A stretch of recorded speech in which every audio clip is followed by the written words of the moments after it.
आओ मैडम जी आओ, स्वागत है। आया।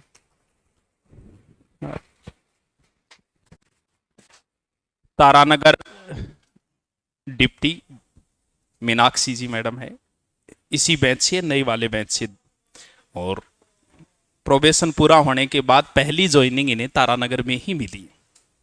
तो मैडम जी बहुत बहुत स्वागत। और मैडम जी को कई बार बोला मैं आओ, हमारे बच्चों को भी कुछ बताओ, क्योंकि वर्दी को देख के एक मोटिवेशन मिलता है, स्पेशल लड़कियों के लिए। पहली बार ही तैयारी की थी, मात्र 1.5 साल। क्यों मैडम जी, 1 या 1.5 साल थे? 1.5 साल बताओ। 1.5 साल बता रहे, मैं 1 या 1.5 साल तैयारी की थी, वो भी शादी के बाद। और पहली बार में ही डिप्टी जैसा बड़ा पद मिला है मैडम जी को। तो नई धाराएं कुछ बदली है, अगर आपके ध्यान में हो तो। अभी आईपीसी की कुछ धाराएं बदल गई, तो उनसे संबंधित मैडम जी कह रहे थे कि कुछ जानकारी देंगे। आ जाओ। मतलब पूरा डिप्टी कार्यालय है। आओ। वेद प्रकाश जी कांस्टेबल है। बोला 2010 में 2010 में मैं सागई दौड़ कर जाता कांस्टेबल ही। 10 किलोमीटर दौड़ थी उसमें। तो दौड़ तो है करता, मन तो मैं उठा के ले जाता, बट एक पार्क में मैं सो जाता, 10 किलोमीटर करके वापस आती थी, मन उठाता। तो आज ये भी डिप्टी कार्यालय में यहीं तारानगर से है। तो भाई साहब, और उनकी लड़की यहाँ पहले पढ़ती थी 3rd ग्रेड में, तो उनका भी सिलेक्शन हो गया पहले ही चांस के अंदर, पहली बार में सिलेक्शन हुआ उनका 3rd ग्रेड में। तो मैडम जी तो मोटिवेशन बच्चा।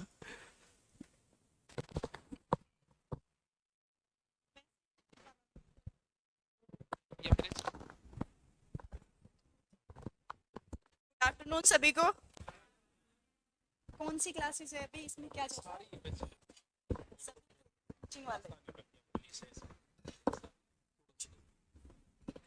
जैसा कि सुभाष जी ने आपको बताया है, तो मैं मीनाक्षी, वर्ताधिकारी तारानगर। मेरी फर्स्ट पोस्टिंग ही है यहाँ पे। 2017 मिड में मैंने स्टार्ट किया था प्रिपरेशन। शादी बहुत जल्दी हो गई थी, मिड कॉलेज में ही, ऐसे मानिए 2nd ईयर में। उसके बाद एक बार तो लगा कि शायद चांसेस खत्म है, और शादी भी कहाँ हुई। मैं गंगानगर डिस्ट्रिक्ट की रहने वाली हूँ, पानी वाले इलाके की। और मेरा ससुराल था खाजूवाड़ा के पास, तंवरवाड़ा, जहाँ बड़े बड़े टीले हैं, कुछ नहीं है, इंसान भी नहीं है। तो एक बार तो ऐसे लगा कि शायद सब कुछ खत्म हो गया है। बट फैमिली बहुत अच्छी थी, उन्होंने मेरे टैलेंट को देखा और मुझे मौका दिया तैयारी करने का, ससुर जी ने। तो धीरे धीरे मैंने मेरे स्तर पे बेस बनाना शुरू किया, और सुभाष जी की भी मैं स्टूडेंट रही हूँ ऑनलाइन। क्योंकि सुभाष जी का जो मतलब बताने का जो तरीका है ना, एकदम बहुत ही सहज भाषा में, सरल शब्दों में, एक गांव के बच्चे की आत्मा को छूता हुआ, तो वो मुझे बड़ा पसंद आया। तो मैंने ऑनलाइन सुभाष जी के वीडियो देखे थे राजस्थान के, तो उससे मुझे बहुत बेनिफिट मिला। तो आपको तो ये साक्षात पढ़ा रहे हैं। जब मैं जयपुर गई, तो आप ही की तरह ऐसे बहुत बड़ा क्लासरूम था। मतलब ऐसे मान लो कि तकरीबन 500 स्टूडेंट थे। उनके बीच में जब मैं बैठी, तो एक गांव का बच्चा नहीं होता है, दुबका हुआ, उसको लगता है कि किससे बात करूं, कौन मेरे से बात करेगा। और शादीशुदा ऐसे बिंदी मांग वांग सब, मतलब इस तरीके से जाके बैठ गई। अब समझ में नहीं आई किससे बात करूं, कौन मुझे गाइडेंस देगा। बट धीरे धीरे कुछ मेरे जैसे लोग भी थे, जो आके मेरे पास बैठे, मेरे से बातचीत करना शुरू किया। और धीरे धीरे मतलब एक प्रॉपर डायरेक्शन मिली और अच्छा एनवायरनमेंट मिला। फिर मैंने 18 वाला एग्जाम दिया, और आज के सामने है। तो आपका एक गोल फिक्स करो, क्योंकि आपको हराने वाला आपके सिवाय कोई नहीं है। आपका जो कंपटीशन है ना, वो आपके साथ, खुद के साथ ही है। दूसरा ऐसे नहीं कि भी इसने इतने मतलब परसेंटेज हासिल कर लिए, या फिर ये पढ़ने में इतना इंटेलिजेंट है और मैं ये नहीं कर पा रहा हूँ। नहीं, आपका कंपटीशन सिर्फ सिर्फ और सिर्फ आपके साथ है। तो हमेशा अपने गोल की ओर बढ़ते रहिए। और बेसिकली सबसे मैं यही कहना चाहूंगी कि आप अपने गोल की ओर बढ़ते रहे हमेशा, और एक टारगेट फिक्स कर लो कि मुझे ये बनना है, मतलब बनना ही है। इसके अलावा जैसे आपको पता होगा कि 1 जुलाई 2024 से न्यू लॉज लागू हो रहे हैं। औपनिवेशिक काल से जो हमारे चले आ रहे थे, आईपीसी, सीआरपीसी और भारतीय एविडेंस एक्ट, तो उसके अलावा अभी जो सरकार ने 3 नए कानून लेके आ रही है, आपराधिक कानून, भारतीय न्याय संहिता और भारतीय नागरिक सुरक्षा संहिता और भारतीय साक्ष्य अधिनियम, नहीं सॉरी, भारतीय साक्ष्य संहिता, जो 1 जुलाई 2024 से लागू हो रहे हैं। तो उसमें कुछ अमेंडमेंट किए हुए हैं जिसके बारे में आपको बताना चाहूंगी। जैसे एक तो है कि 0 एफआईआर। तो उसके अंतर्गत ये है कि पहले ये था कि पर्टिकुलर जैसे कोई एरिया अपना अपराध अगर तारानगर में हुआ है और घटना है जो किसी और जैसे दुधवा खारा की पड़ती है या फिर सावा की पड़ रही है, तो वहां पे क्या तारानगर में आप एफआईआर रजिस्टर नहीं करवा सकते। लेकिन अब ऐसा नहीं है, अगर अपराध तारानगर में नहीं हुआ है, किसी भी एरिया में हुआ है, तो आप अपनी जो प्रथम सूचना रिपोर्ट है वो आप तारानगर में दर्ज करवा सकते हो। तो मतलब अपराध कहीं पे भी घटित हुआ हो, 0 एफआईआर के माध्यम से आप अपनी घटना दर्ज करवा सकते हो। तो एक तो ये सहूलियत है। और दूसरा ये है कि अगर कोई भी जैसे 3 साल से अधिक और 7 वर्ष से कम की सजा का कोई भी अपराध है, तो उसमें ये होता है कि कई बार हम जैसे आप केस रजिस्टर करवा देते हो तो उसमें हम एफआर देते हैं। झूठे केस भी बहुत सारे रजिस्टर्ड होते हैं क्योंकि सभी में क्या है, दोष सिद्ध नहीं हो पाता है और सारे केस सच्चे भी नहीं होते हैं। तो उस सिचुएशन में क्या होता है कि अभी जो सरकार ने जो नए आपराधिक लॉज लेके आई है उसके तहत ये है कि आप प्राथमिक जांच कर सकते हो, जिसमें 14 दिन का समय है। 14 दिन के अंदर आप जांच करोगे, अगर एसएचओ को लगता है कि वास्तव में ये संज्ञेय अपराध की श्रेणी में आता है या जघन्य अपराध है, तो उस सिचुएशन में उसके बाद में 14 दिन जांच के बाद में एफआईआर दर्ज हो जाएगी। इसके अलावा तीसरा कॉन्सेप्ट है एफआईआर का, ई एफआईआर। आप इलेक्ट्रॉनिक डिवाइस के माध्यम से फोन करके भी अपनी एफआईआर दर्ज करवा सकते हो, लेकिन उसमें ये है कि आपको 3 दिन के अंदर जाके और उसमें अपनी एफआईआर है जो उसमें साइन करने पड़ेंगे। अगर आप साइन करोगे तभी एसएचओ उसमें प्रसंज्ञान लेगा और आगे बढ़ेगा। तो ये सारे अमेंडमेंट किए एफआईआर में। इसके अलावा कुछ महिलाओं से रिलेटेड अपराध है, जैसे कि महिलाओं और बच्चों को इनके प्रति संवेदनशीलता को देखते हुए सरकार ने इनको काफी सहूलियत प्रदान की है। अभी जो न्यू लॉज है वो है पीड़ित और पुलिस दोनों के अधिकारों की सुरक्षा करता है। पीड़ित को ज्यादा राइट्स दे रहा है और पुलिस को भी काफी पावर दी है इसमें। तो इसमें ये है कि जैसे बच्चों के साथ अभी ये होता था 354, आपने सुना होगा 354 अभी लज्जा भंग करना किसी स्त्री की या फिर उसका पीछा करना। तो अब तक ये था कि अगर कोई लड़का किसी स्त्री को निर्वस्त्र करता है या फिर उसकी लज्जा भंग करता है, उसका पीछा करता है, तो उसके खिलाफ कंप्लेंट दर्ज होगी या उसको सजा मिलेगी। अभी ऐसा नहीं है, अगर कोई स्त्री की लज्जा भंग करती है या फिर कोई ट्रांसजेंडर आपके साथ इस तरीके की घटना करता है तो ये भी क्राइम है। तो 354D में अगर इस तरीके से आपको कोई लड़की भी परेशान कर रही है या फिर कोई ट्रांसजेंडर परेशान कर रहा है तो ये भी पनिशेबल है। तो इसको आपको ध्यान रखना है। इसके अलावा अगर किसी बच्ची के साथ रेप कमिट होता है या कुछ भी घटना कारित होती है तो उस सिचुएशन में आपको मृत्युदंड की सजा है। और एक मैं बताना चाहूंगी, जैसे पिछले 3 महीने में मैंने जब से ज्वाइन किया है तो मैं देख रही हूँ कि लड़कियां 18 बिलो होती है। पोक्सो के बारे में नाम सुना है क्या आपने किसी ने? क्या है पोक्सो? एक जना बताओ मुझे खड़ा होके, पोक्सो की फुल फॉर्म क्या है?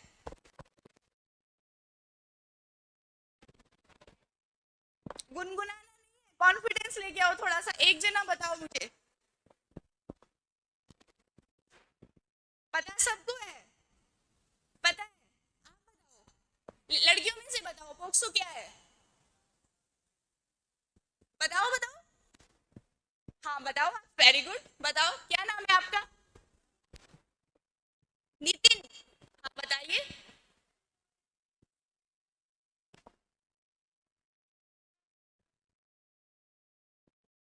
Very good. पोक्सो, पोक्सो है, बैठिए। POCSO, prevention of children from sexual offence, बच्चों को लैंगिक अपराधों से संरक्षण प्रदान करता है। 2020 का एक्ट है ये। इसमें क्या होता है कि 18 साल से कम उम्र की बच्ची है, उसके साथ अगर उसको बैड टच किया है, उसको घूर रहा है, उसका पीछा किया है या गलत तरीके से उसको छुआ है तो ये अपने आप में क्राइम है। और पोक्सो में माफी जैसा कुछ भी नहीं है। तो आप सभी लड़कों से मैं ये कह रही हूँ, क्योंकि मेरे पास जो केस आ रहे हैं ना उसमें क्या होता है, बच्ची 18 ईयर बिलो है, अपना कानून क्या कहता है कि कंसेंट, कंसेंट क्या होती है समझते हैं ना?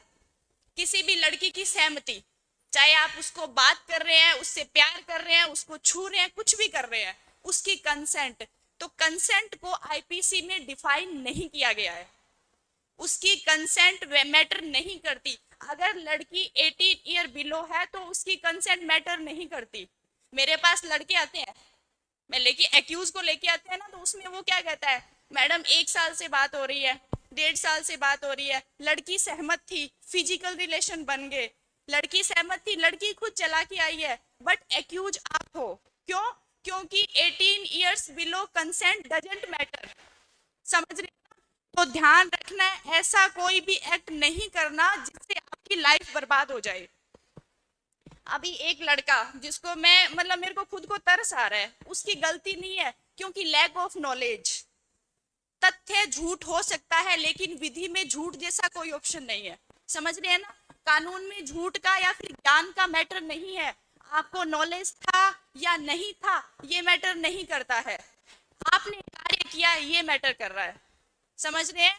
तो आप फ्रेंडशिप करना बुरी बात नहीं है, लेकिन ये ध्यान में रखिएगा, लड़की 18 ईयर बिलो है, मतलब अगर वो सहमत है कुछ भी करने के लिए तो भी मैटर नहीं करता है।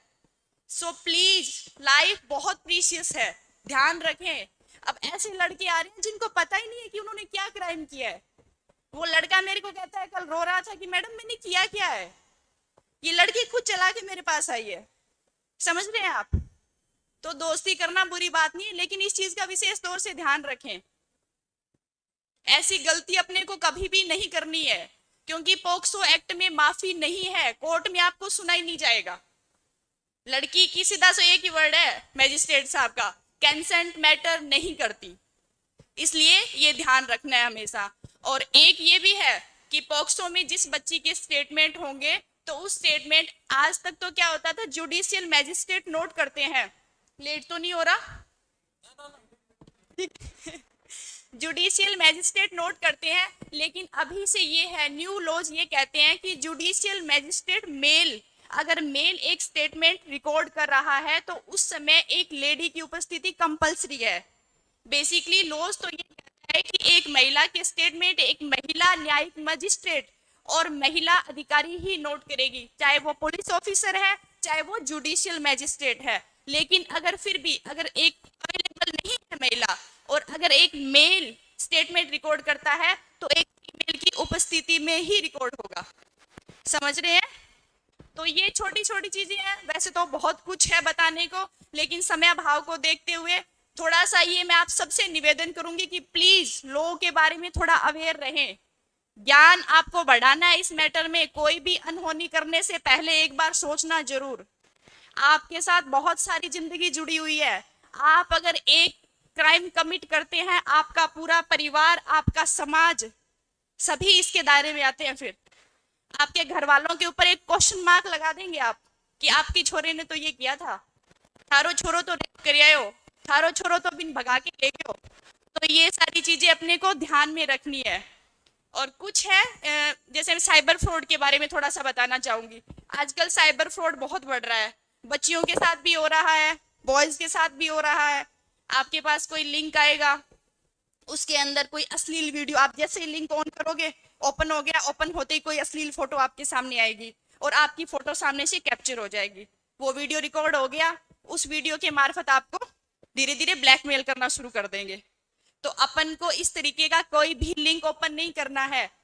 खुदा ना खास्ता बाई चांस अगर ओपन हो भी जाता है तो शर्माना बिल्कुल नहीं है, बिल्कुल भी नहीं शर्माना, क्योंकि फोन यूज करते हैं, हो जाती है गलती, लैक ऑफ नॉलेज, गलती हो जाती है। ऐसी सिचुएशन में संबंधित पुलिस थाने में जाएं, पुलिस अपने पुलिस स्टेशन में जाएं, मेरे पास आए ऑफिस में, मेरा ऑफिस नजदीक है, वहां पे आए। कुछ भी हो तो आपको शर्माना नहीं है, हेजिटेट बिल्कुल नहीं होना है। ऐसी सिचुएशन में आप आके बताएं, क्योंकि कोई आपके साथ बड़ी अनहोनी हो जाएगी, कोई इकोनॉमिकली आपको लॉस कर देगा, इससे तो बेटर है ना आप संबंधित पुलिस थाने में जाएं।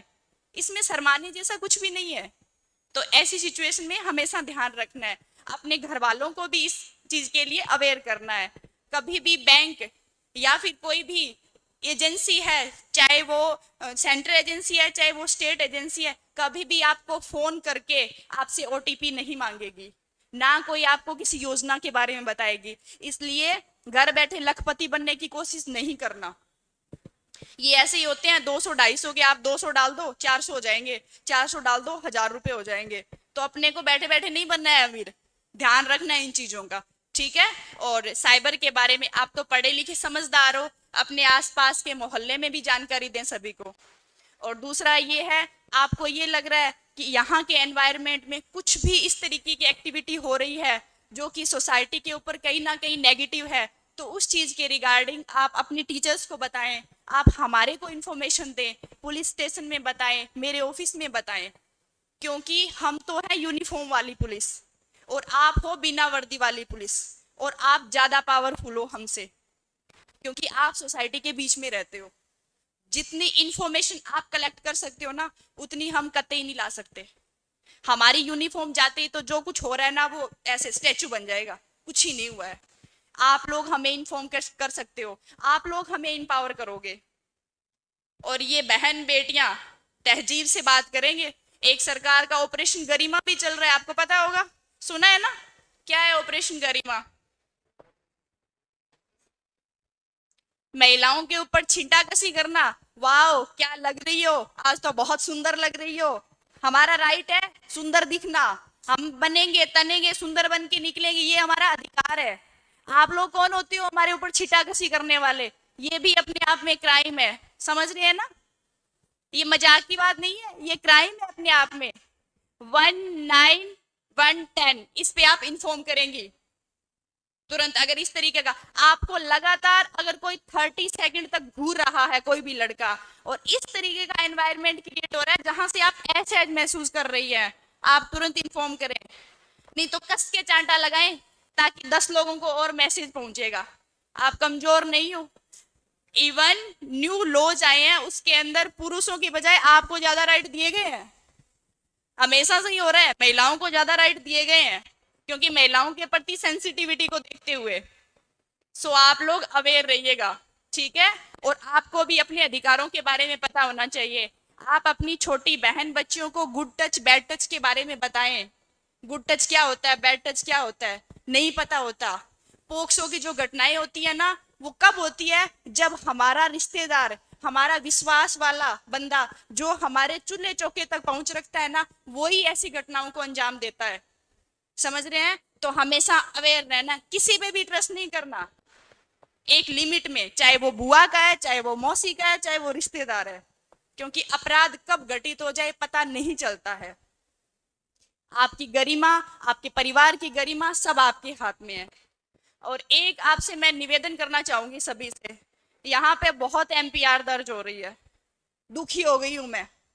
समझ रहे हैं? लड़कियां भाग गई, परिवार वाले बड़े नाजों से पालते हैं आपको, इतनी अपॉर्चुनिटी दे रहे हैं आपको, जैसे ही मौका मिलता है किसी के साथ फरार। ऐसा काम नहीं करना अपन को, अपना कैरियर बनाओ पहले। आपको जो अपॉर्चुनिटी मिली है उसका फायदा उठाओ, अच्छे से पढ़ाई करो, अपना गोल सेट करो, अपने पैरों पे खड़ी हो, उसके बाद जाना, चाहे लव मैरिज करो चाहे अरेंज मैरिज करो, जो आपकी मर्जी हो, लेकिन उससे पहले आपकी कैरियर, आपका परिवार, आपके माँ बाप, जिन्होंने आपको इस काबिल बनाया कि आप यहाँ पे बैठ के अध्ययन कर रही हैं। बहुत सारी बच्चियां हैं जो शिक्षा से वंचित है, और आपका डेवलपमेंट, आपके जो व्यक्तित्व का निर्माण है वो एजुकेशन के माध्यम से ही हो सकता है। लेकिन एजुकेशन सिर्फ किताबी ही नहीं होती है, मॉरल एजुकेशन भी होती है। समझ रही है ना? तो मैं आप सभी से निवेदन करूंगी कि न्यू लॉज के बारे में और थोड़ा सा सर्च करेंगे और उसके बारे में जानेंगे, साइबर फ्रॉड के बारे में जानेंगे, और महिलाएं अपने राइट्स के बारे में जानेंगी। ठीक है? Thank you so much, thank you.